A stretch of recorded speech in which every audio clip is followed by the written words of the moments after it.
This is a declaration of war. Israel has the full right to defend itself, like any other country in the world would.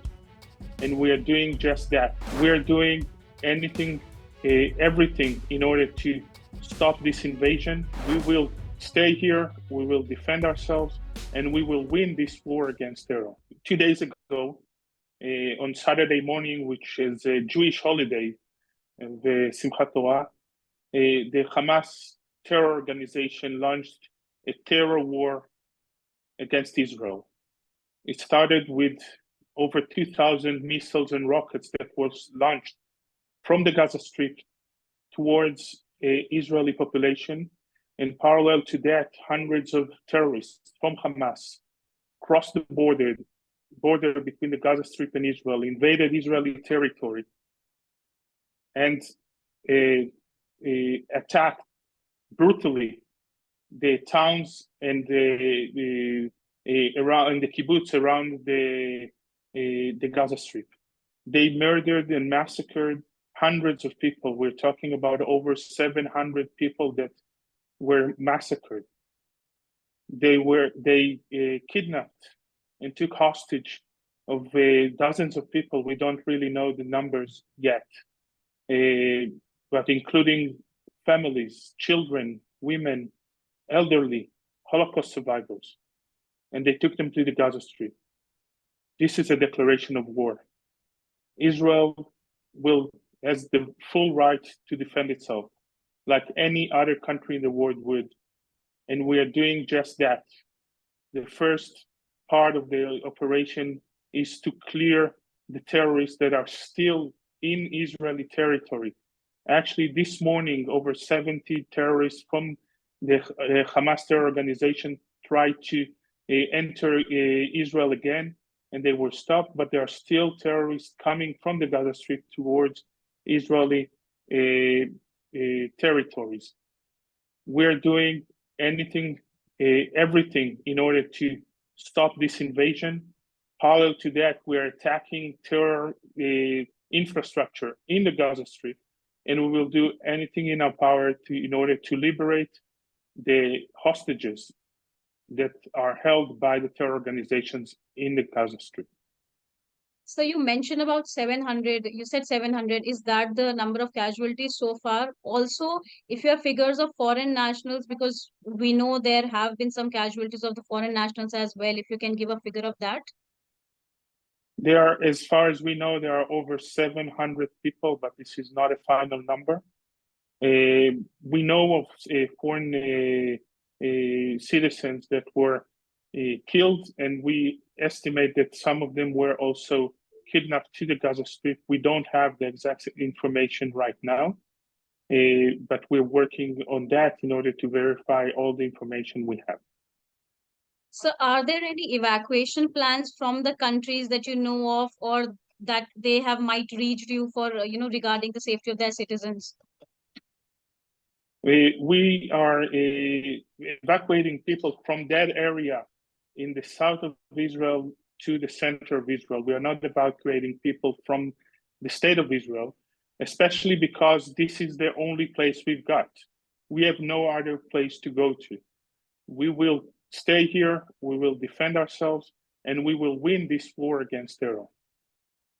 So your prime minister in a televised address has said that we are at war and we will win it. What is the government strategy against Hamas, if you can talk about that as well, and also those who are supporting them? Hamas is a terror organization, a brutal one. We saw the photos, the images in the last 48 hours. We saw the brutality of the executions that they made in the Israeli territory. And we will fight this terror organization. The only way to fight it is to get to each and every terrorist and have him pay the price. Not only the ones that participated, but also the ones that sent them, and the ones that financed them, and the ones that are behind them. We know that Iran is the main financer of the terror organizations in the Middle East, and they are also deeply involved in what happens in the Gaza Strip They are pushing the terror organization to attack Israelis and Israeli citizens, and there will be consequences for this attack for each and every one responsible for the terrible attack against Israeli citizens. So, what about the peace in the West Asia region? We have seen massive changes in the Middle East, like the Abraham Accords, saw the peace deal. Is that also, do you think, is that going back to square one? Will this war have a fallout on whole of the West Asia region and the world? Israel is doing a lot in order to achieve peace in the Middle East. We signed the Abraham Accords 3 years ago, and we are working in order to include other countries, Arab countries and Muslim countries, in the circle of peace. Unfortunately, this attack was not just against Israel, it was against the peace in the Middle East. Those terrorists see the peace as a direct effect on them because they are against any kind of peace and any kind of prosperity in the Middle East. We will do whatever it takes in order to maintain our peaceful relations with the Arab countries that are already signed peace agreement with us, and we will do whatever it takes in order to extend the number of countries that have peace with Israel. So prayers are pouring from across the world. There has also been major support from your allies. Are you seeking any kind of military support from nations like we saw you announcement by United States? So are you seeking any kind of military aid from countries? We saw the huge support and solidarity that we received from many countries and leaders in the Middle East, in the entire world, including the European Union, the United States, obviously, Latin America and Asia. We really appreciate this support. Israel will defend itself. We do have a special connection with the United States, and I think it's an important message that the United States stands with Israel in this difficult time and will help Israel defend itself. But the people on the ground, the soldiers, will be Israeli soldiers fighting against those terrorists.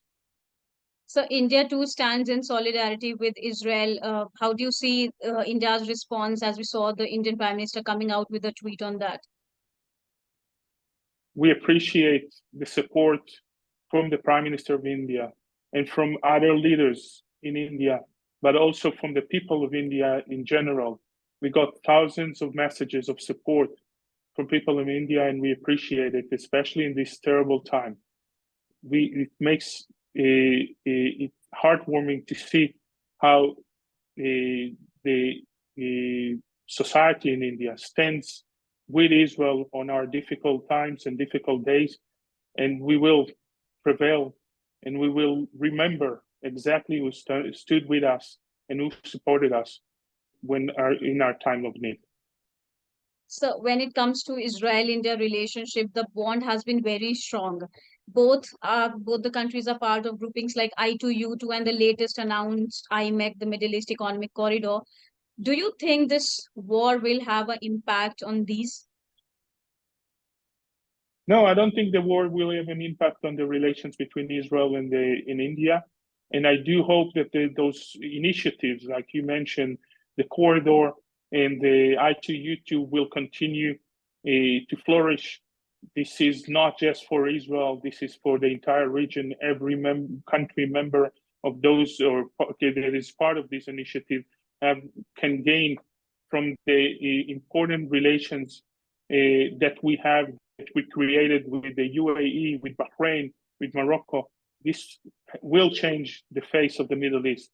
It's an important message, not just for the people of Israel and the people of those countries, but also for our neighboring countries, to see how the peace agreements can change the face of the Middle East and can make the Middle East a stable place and a place of prosperity. And I do believe that the strong relations between Israel and India will continue and get even stronger.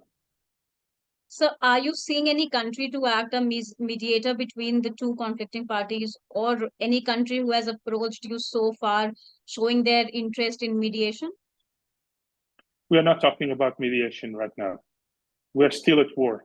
There are terrorists in our country, and there are dozens of hostages that are in the hands of the terrorist organizations in the Gaza Strip, both Hamas and the Islamic Jihad. The first thing we should do before mediation is to defend ourselves and to get to those terrorists and to get each and every one of them to pay a price for what he did. So, to what extent this conflict is supposed to go? We hope it stops very soon, but when can we expect some peace in the region? I don't really think that we're in the right moment to talk about the end of this conflict. It's as I told you, we are still seeing terrorists coming from the Gaza Strip, trying to murder and massacre Israelis. The first thing we should do is defend ourselves against this barbaric attack, and this is exactly what we're doing now.